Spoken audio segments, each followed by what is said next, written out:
welcome to tonight's meeting. Apologies for absence, Matt. Yes, Chair. Apologies from Councillor Agbley, Councillor Petts, and also Councillor Campbell. Thank you. Minutes of the last meeting. Hope everyone's had a chance to read those. Okay, thank you. Disclosures of interest. None that I'm aware of, Chair. Thank you. References from committees and other bodies. Okay, none, Chair. Okay. Chair's update. Just like to thank Councillor Dries for chairing the last meeting. Thank you. The only other thing I have to report on is last week I had a meeting with the Chief Executive of Health Watch Luton, where we discussed a number of issues that might be of interest or pertinent to the work we're doing in this group. That's it from me. Update on COVID-19 in Luton is. Yes, Chair. We're just waiting for Sally Cartwright to log on. So may I suggest we take the work programme item first? Yep, sure. I think that's me. So if members turn to page 19 of their agenda pack, this is the work programme as it stands at the moment. It's members' opportunity to go through any scheduled items, or if there's anything on the current executive forward plan that they'd like to see come before you. So now it's members' opportunity to raise anything. It should be from page 19, agenda item 8, but you've got the work programme, which is going up to the end of this financial year, and you've also got the executive forward plan after that.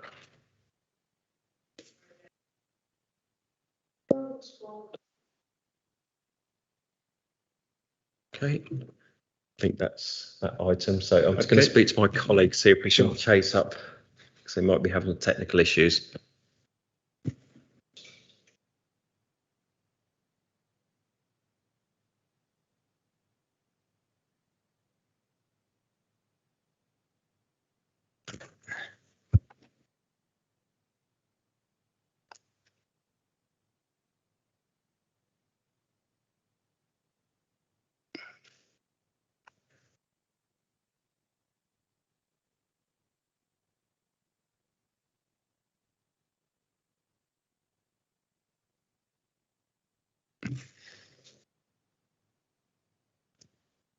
Hello, Sally. Can you hear us? Yes. Can you hear me? Yes, we can. Yes. Excellent. Apologies, I was late. I just at the last minute realised I didn't have the link in my invite, and I was frantically messaging lots of people to try and get it. So apologies. I'll just go through the COVID update. So as usual, the report is in the papers, but I submitted it a week or so ago, and there are some more recent updates since then.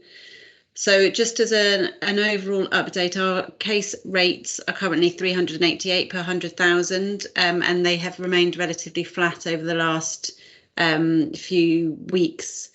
And we're currently below the England and East of England average, which is good news, after having quite a few periods over the course of the pandemic where we've been above. So it's positive that we're currently below both of those.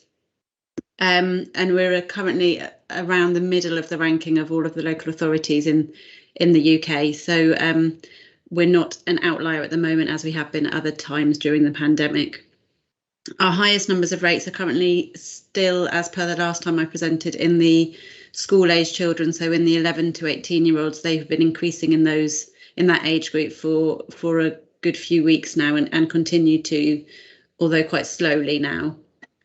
So we are seeing quite a few cases in schools at the moment, and we have a few schools within Luton that have classed as outbreaks and relatively large numbers, but we haven't had any school closures. We've been working with schools to look at other things that they could put in place to manage the situation, make sure that they're doing testing, thinking about assemblies and various other things that they can do to help manage the situation. We have changed the way we're distributing our tests now. So as we're going into winter, we're not having so many outside distribution points. So the mall is a key place for distribution of the lateral flow tests now. So they're being given out in the mall, and that's our largest distribution point. Just to touch on vaccination, so we continue to have lower uptake of vaccination rates than we would like, and continue to be low compared to the national average in terms of our uptake across the different age cohorts. But we are doing lots of work around it with the CCG and in partner with the NHS, and looking at where we can promote the messages around vaccination and increase those rates and make sure that we're able to get the vaccine out to where people are in the community. So the good news is that there are 14 pharmacies across Luton that now offer the vaccine, and they all can be walk-in, so you don't have to make appointments. That they all can just be walked in, and vaccine can be accessed there, which is great. And obviously the other bit of the vaccination programme now is the booster, so that's coming through now as well, and the 12 to 15-year-olds in schools. So the provider of that vaccination programme is working hard to get into all of the schools, and the aim is to have all the schools completed 2 weeks after half term. So there's lots of work happening there. Everyone is working very hard to get as many people as possible vaccinated in as many ways as possible. We're developing more communication materials and working to ensure that our way of communicating about the vaccine gets to the right people and gets the messages out there in a way that overcomes any anxiety that people might have. So there's a lot of work on the vaccination programme at the moment. Lots of people working really hard on that. There's some new data coming down from the national team as a pilot, where they're giving us data where they've modelled what they think our prevalence of COVID should be, and then we can use that to compare what we're currently showing through people that have done tests. It's very new data, and we haven't really we haven't had a chance yet to work out how we could best utilise that, whether it allows us to say in a particular area that there's looking like there's a gap between what it should be in terms of and what the cases that we're seeing. So we're just looking at what does this show us? Can we actually use it in a useful way, or is it just more information that that doesn't actually prompt any further action? So we're just working through that now. The other thing to update on is that the national, what's called the Contain framework, has just been updated. So that's the national guidance on how to manage COVID. And the last two times that was updated, there was an ask for local teams to update our outbreak management plan. And last time there was a set deadline where all local areas had to submit their outbreak management plan to the national team. We don't have a set deadline this time, but it's a prompt to review our outbreak management plan, check that all the processes and governance that we have in place are still appropriate, check that we have all of the measures in place that are advised by the national Contain framework, and go through that. So that's a process we're going to start going through now. I'll pause there for any questions. Thank you.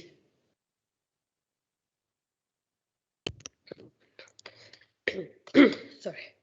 So Sally, you mentioned about obviously the vaccine uptake being quite low. Obviously we know, obviously with Luton, I think it's the group that's less engaged with the council, like the young males, maybe young females that don't obviously do anything with the council. Obviously they're maybe suspended from school or out of employment, and they don't speak to any officials. So what would you say we're doing as a council, or what are you looking to do towards that to tap into that network that I think that we're primarily could be missing a lot? Thank you. That's a really good question. So we are aware that for younger people, it's really important that we promote vaccination as much as we can. And it's because it's a newer cohort, as in, you know, the 80 pluses were being vaccinated way back in January. And as we've gone down the age group, the younger age group is the most recent to get online in terms of trying to get vaccinated. So our uptake is still low in that group, but it has been an offer that's been out there for less time. So there is a bit of a time point there that as we go through that the uptake will increase. But that being said, we are aware that it is quite a hesitant group for some of them.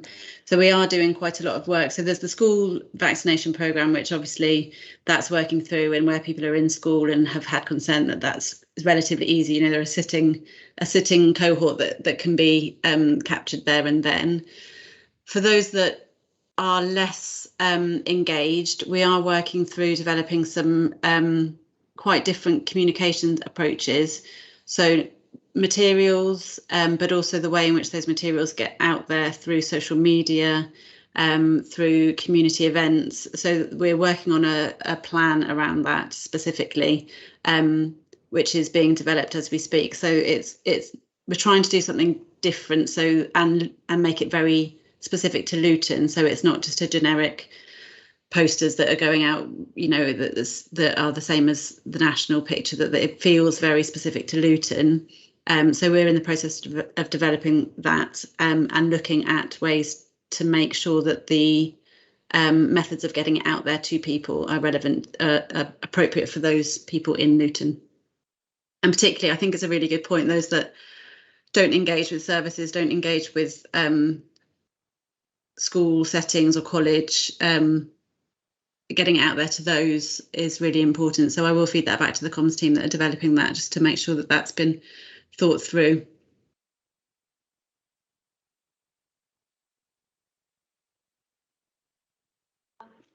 Yes. I think there's been some confusion over boosters with particularly older people, whether they have to now book through the national booking system or whether they could walk in, or really some sort of confirmation about what chemists people can go to get their vaccine. Yeah. Do they need to book through a national booking system? When people go onto there, they can only get on there if they are a member of NHS staff, and so they can't book anywhere. I can see Nikki put her camera on. So I will defer to Nikki for that one. I think she can answer that one clearly. Just being really clear, there needs a 26-week gap from your last test. From your last, your second vaccine for the booster. So you can book on the national booking site when that 26-week gap has lapsed. And you will also get a letter from the national team. Now, I have a mum who is in her 86th year, so I can say that's been proved, tried and tested. So that is exactly how it works.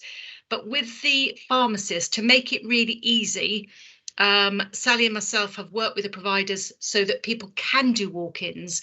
It's really helpful if people have access to book it, because it just helps the pharmacist plan their days. But all of them will accept walk-ins, and just in case any of the pharmacists became overwhelmed with people arriving at the chemist at the same time, we've given them all the details of the other pharmacies and the Redgrave and indeed LBC's Vaccitaxi. So we've really, Sally and myself and the team are really trying to make it easy. And just the last bit, all people in elderly care homes, we've got a target. I think we're almost there, that they are being immunised by the 1st of November. And then we're working with all 26 GP practices to make sure housebounds are get their booster doses. If they're eligible, they have to wait the 26 weeks by the 1st of December. And then we're at this stage now working with, that's Cambridge Community Services, our community provider, and our chemists, and in fact people in the primary care in the CCG, that's Freudian, of the clinical commissioning group who've got clinical ability. We are going out just making sure that people get their boosters on time. So pretty comprehensive. And probably, Sally, the other part that we together, and that's been very much driven by the public health and people in LBC, is about really having an agile workforce. So we're going to have some real bespoke sites that will be worked through where basically the public health teams identify to us that we haven't had very good take up. Thank you. Anyone else? Speaking on that booster issue, is it so it's obviously you need 26 weeks, but are the letters being sent out in stages, and are they being sent out to everyone that's eligible for a booster, or will be sent out to everyone that's eligible for a booster? Yes, that's coming from a national team. Because it's really quite sophisticated, because all of our vaccinations get recorded onto a national database. The letters are all issued, so it is just important that if anyone's moved address and hasn't told people, because we're only as good at that. So I've not thought of that before, but it's a really good question. So if anyone has moved addresses, they do need to make sure they notify the GP practice, because then that goes into the system, into the national system, and they'll be sent to the new address, etc. So yes, that is absolutely, letters will be sent to all. And I suppose those letters will automatically be linked with the 26-week gap, so anyone... Absolutely, yeah.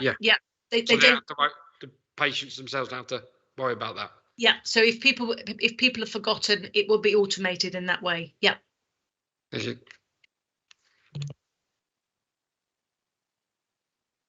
Do we have any issues with supply or capacity to get vaccines into people at the moment?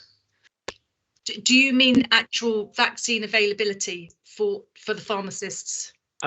So both on the supply side and getting once we've got the vaccines, making sure that that we've got the resource and the capacity to vaccinate everyone necessary.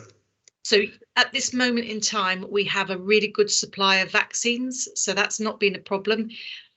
Where in the first and second phase, it was very much allocated, and it was quite challenging. But now the providers have something called a call off, so they order what they want, and